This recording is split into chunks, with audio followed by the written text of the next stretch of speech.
เอาแล้วครับเฮ้ยขาเลยเฮ้ยขาเอวดีเหลือเกินเฮ้ยเฮ้ยล่วงไปแล้วครับยกที่สองพร้อมครับเอาแล้วเฮ้ยกูลงแล้วกูลงบ้างแล้วครับสวมนวมเทศบาลส่งครับเบญจวรรณฝ่ายแดงว่าใครดูอะไรถอดรองเท้าดูถอดรองเท้าฝ่ายน้ำเงินเรียกว่าออนนงประกาศนะออนนงฝ่ายน้ำเงินสวมนวมเฮ้ยยังไงกันแน่วะเนี่ยออนนงฝ่ายเฮ้ยไปหน่อยเฮ้ยมาแล้วนี่ไงไปเดี๋ยวแดงกับบ้านหน่อยแดงหน่อยยกขึ้นไปปมมือกันลงตัวจี้ผายเลยกูจดไปได้เลยแม่ปวดหัวจี้ผายเลยเนี่ยผมยังหาใจไม่ได้เอาละยกที่หนึ่งเริ่มเดี๋ยวฟังก่อนฟังกติกาก่อนฟังเสียงได้ครั้งนะป้าโอ้เฮ้ยกูว่าแล้วมึงไม่ได้เกาะอะไรไว้เลยขาเขือไม่เกี่ยวแหมกว่าจะไปอีกแล้วเดี๋ยวโดนหวัดกูแน่บางทีโดนหวัดกูแน่กูตั้งใจทีมมันเข้าไปของมันกินเข้าไปผิวหน้าดูตัวนี้ผิวหน้าดูไอ้กี่ทีไม่มากูพักก่อนเหนื่อยกูเลยอะไรเนี่ยจะพักแกสิจะพักแกซ้อมก่อนอีก2 ทีเอาแดงไม่ไปเลยอยู่กับที่ขยับก็อันตรายมันอันตรายมากกับการตกอันตรายมากกับการตกถ้าตกมากดเสาหน่อยกดเสาได้ยกตัวกดเสาได้ยกตัวหน่อยกดเสาไว้ยกตัวยืนเราตามต้องเอามือมาลองตีหน่อยเอามือลองตีกูไว้ก็คู่ต่อไปใส่นวมได้แล้วคู่ต่อไปนะครับใส่นวมได้เลย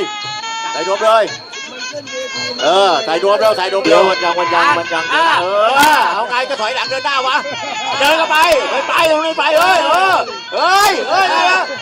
มาขอกูด้วยสิมึงจะรับกินกูอย่างเดียวเลยนะกูตกน้ำอย่างเดียวเลยนะเอาละมองไว้จับขาไว้ก่อนจับขากูไว้ก่อนเอาขาเกี่ยวกันเดินขาลอยขาเกี่ยวกันเอาละใจเย็นเอาละกูเก่งหมัดขวาหมัดเดียวนะต่อไปแล้วเป็นยกที่สองมือที่สองพร้อมปัญญาณเป้งเอาละเรียบร้อยช้อยรับหน่อยเรียบร้อยช้อยกูบอกแล้วได้เชื่อตัวนึงได้เชื่อตัวนึงอย่างน้อยก็ได้เชื่อตัวนึงแล้วแต่ทีนี้น้ำหนักตัวเยอะไม่แน่ใจแล้วเพิ่มไปเรื่อยๆแล้วแต่ฝ่ายแดงนี่เป็นมวยปั้นเป็นมวยถ้าอยากจะชกอีกทีก็ที่ไหนพัทยาหรือนาเกลือวะนาเกลือเป็นที่นาเกลือครับวันที่20ครับเชิญไปล่ารางวัลได้เลยนะครับเอาครับนักมวยพร้อมนักมวยคู่ที่3ประเภทหญิงนักมวยพร้อมชกแย่ก่อนเอายังไงอย่ากดโอ้โหนักมวยพร้อมออนนงครับเอาละครับเอาแล้วเริ่มบัดซ้ายบัดขวาเอาไงวะลองให้แย่ขอแย่ก่อนเกี่ยวหน่อยเฮ้ยกูจะไปเลยเสมอกันแล้วเฮ้ยเจ้าเสมอกันแล้วผมชอบฟังเขายกที่3ยกที่3ใครยกที่3นักมวยพร้อมชิงดำครับชิงดำเก่งเอาจริงเราเนี่ยต่อยขาเกี่ยวกับขาไว้ดิไปโดนกูจะลงกันเนี่ยกูจะเอาหมัดไปเนี่ยต่อยคนเดียวเลยเดี๋ยวกูพุ่งตกน้ำนะยกที่3หน่อยรอหน่อยใจร้อน เอาฟันหน่อยเอาฟันหน่อย เอามาเลยยังไงวะเนี่ยตบมาเฮ้ยเรียกควายไปแล้วเรียกควายไปแล้วมาเรียกควายไปแล้วเอาฟันหน่อยจะกู้ว่าไงมาเรียกควายมาเรียกควายมาเรียกควายแล้วเอาละวะไปรถกูก็ต่อยไปงั้นนะเอาละเฮ้ยถลับมาแล้วว่าไงเอาไง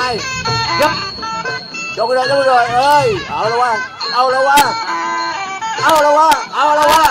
ปีเราเฮ้ยอย่าต่อยนมกูวะ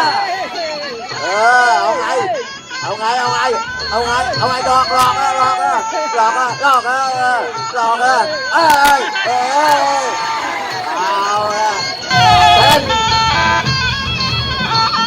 ถ้าเข้าไปชิงนี่หาเต็มแล้วว่าวัดคุยชิบหายในเทศบาล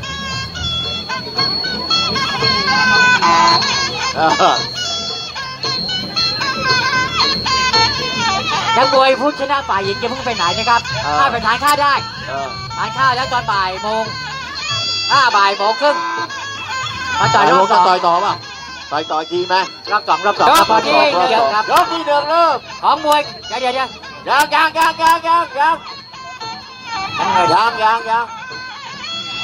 กที่1ของมวยคู่ที่5พร้อม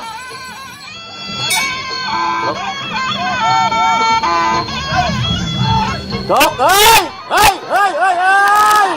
โอ้โหคุณลงก่อนเลยเว้ยพิ้วเลยครับคู่นี้พิ้วเลยครับมากันสะดวกแล้วโอ้โหน้ำหนัก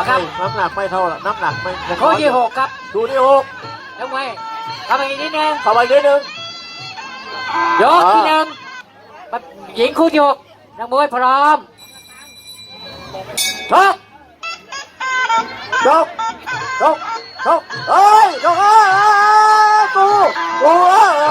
อาละเกี่ยวไว้เดี๋ยวกันเลย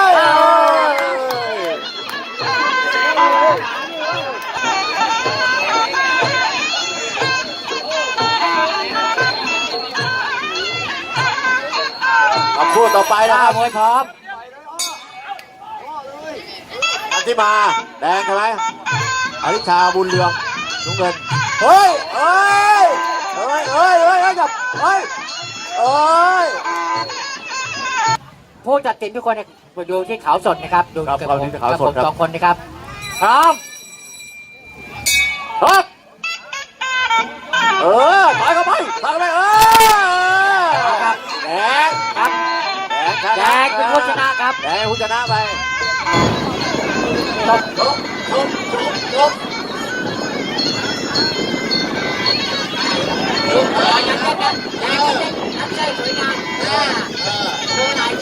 โชว์ไหนได้ปันดีเลยเอาไว้ที่เลี้ยงคือตกมะพร้าวเต้นเหนื่อยนะไม่ได้ชกเหนื่อยนะเลี้ยงสอนเหนื่อยจะเก็บปัดไปต่อยังไงวะเอายังไงไม่ได้คะแนนเรามีจับเวลานะครับจับเวลาเดี๋ยวไล่ดูจับไปทีเลยยกกันนะยกเอาไว้เฮ้ยอะไรมันเล่นไว้ไม่เป็นไรเลยไม่ใช่เอายังไงเฮ้ยหยุดนะเว้ยหยุดแล้ว